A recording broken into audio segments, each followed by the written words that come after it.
Hey guys, I'm just checking some of this feed. Still kind of moist. I might have to dump it out.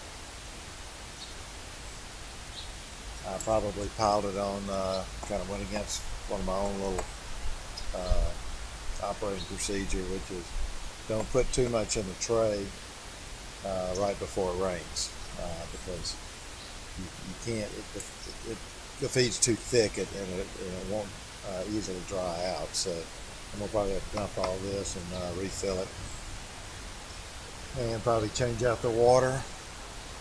These feeders are getting eaten down by the house finches and chipping sparrows, these clear ones in the back. They've got the smaller seed though, which chipping sparrows and the house finches like.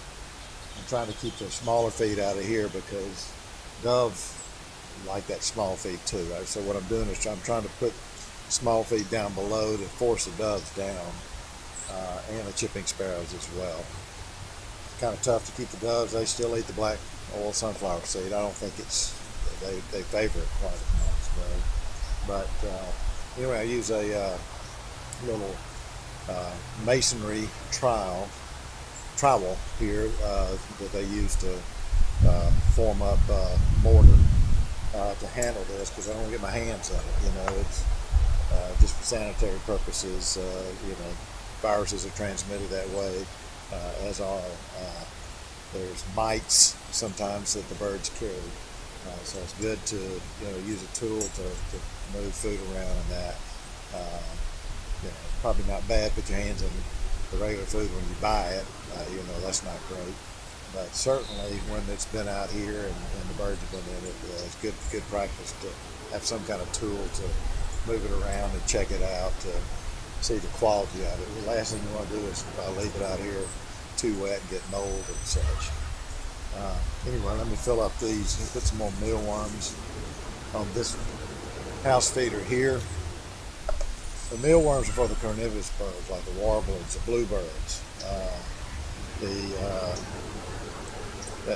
There's a lot of the birds that are carnivorous. The northern mockingbird likes it too, but most of the songbirds. The yellow-rumped myrtle warbler also likes the mealworms. So mealworms is somewhat of an expensive food. I found a source online that's like $40 for 11 pounds.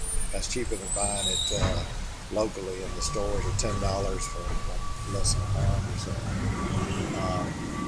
Anyway, I hope some of this is helpful. I'll need to check the feeders down below as well to see the status of them as far as it being too wet. We just had about a day and a half of rain. Sun's finally drying it out, but the wind's not blowing across it, and that's just too much of it. So lesson for me is not an overfill. Like I said, I preach that all the time, but I'm the biggest violator of it. So anyway, thanks so much for watching, and I hope this is helpful for you guys. I got 4 videos out there for bird identification purposes, and there's a printable PDF, which is great to have, that you can print out and put by it if you like to watch birds and try to figure out which birds are which. And if you note some bird that's not on the list that you see on the feeder, put it out there in the chat. I mean, that's good for everybody. And especially put a time by it or something if you can, so we can go back and review it, see if we've got some new birds coming in. It's been kind of warm, so we haven't had a lot of migrating birds. There are some American goldfinches. I noticed I had 1 to start with, but now I have 3. So I don't know if some of them, with some of the cold snaps we're having, are starting to migrate down or not. But when they're down here in earnest, there may be as many as 10 on these feeders. So at least it won't last. Anyway, thanks for tuning in. I hope everybody learns the birds and feeder maintenance methods together. I think it's kind of good for all of us, kind of a fun hobby. Please like and subscribe if you like the channel, and turn on notifications, because I'll periodically make videos, and it sounds like the garbage, people are finally picking up the garbage. But anyway, thanks again. See you around.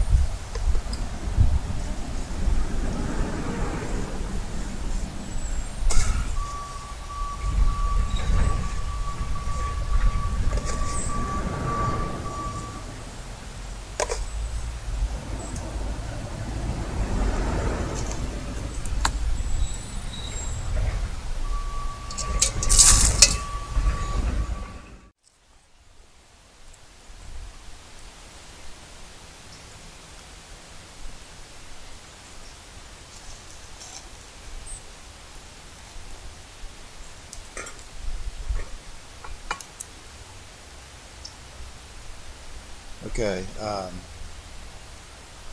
cleaned out the feeder, putting his feed in it, but before I did, you're not really supposed to put food in a wet feeder. So you may have heard the leaf blower on. I try to take a shortcut to try to keep the feeders out here. But I cleaned it, and what I do is take out the little wire mesh here and scrub it down with a brush. This is just kind of the in-between clean. This is in the deep clean. For the tube cleaners, they've got a long brush here that's available, because this is a very long feeder, this tube feeder in the back that I'll use to clean that. I also use a brush to clean the water bowl there. I rinsed it out and scrubbed it down and to give it some clean water. Next, I guess I got to work on these other feeders. But just wanted to thank you again for tuning in.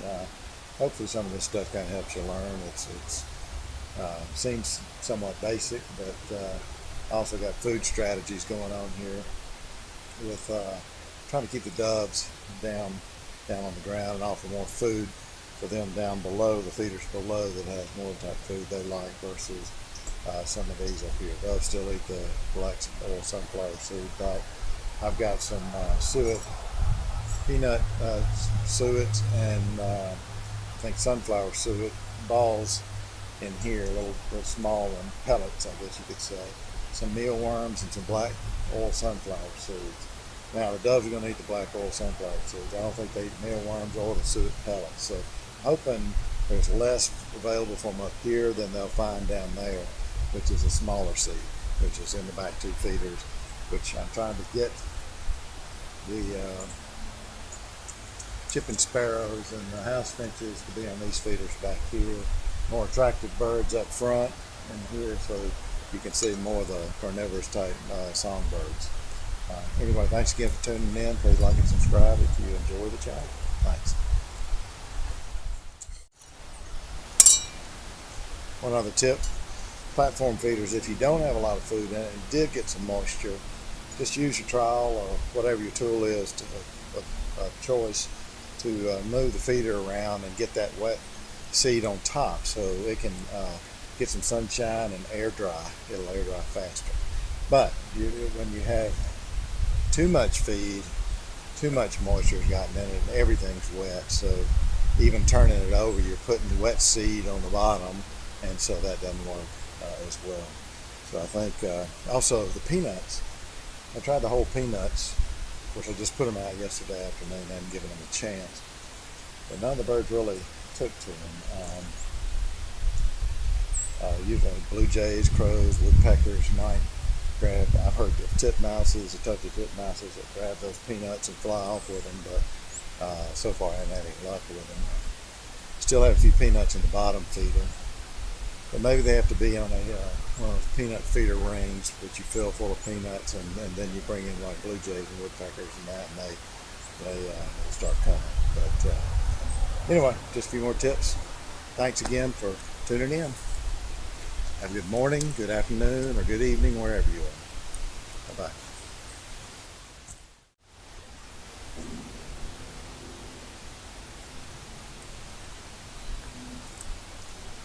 Also, the bottom of these feeders, sometimes seed drops down and then it starts to kind of gather, you can see it down here, gather on the bottom there. So I have to unscrew this, take it off, and clean the bottom of it, because I can't just scrape it out. I mean, if it was all dry and we had rain, that might be a solution, a temporary solution, because you don't really have anything wet, gathering mold and all that. But since it's been raining, I'll have to take this off and clean the bottom of this as well, and make sure my feed up in the feeder is good and dry as well.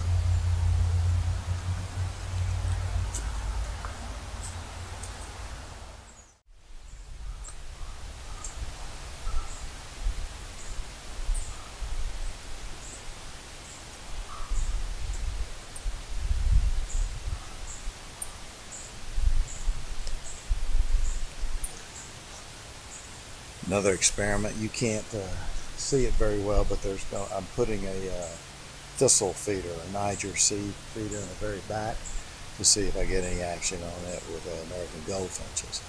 I'll probably lower it a little bit so you can see more of the feeder, what little you can see of it. But if we start getting a lot of hits on that, I can move it and put it where the other smaller clear tube feeder is located. So kind of fun to try these things out and learn and watch the behavior. Then take note of it, what birds you see when and what time of the year and what they're feeding on and that, because you can start trying to get patterns and then you can replicate that year after year to try to bring in the type different birds and the birds you desire and to what feeders you want them to go to.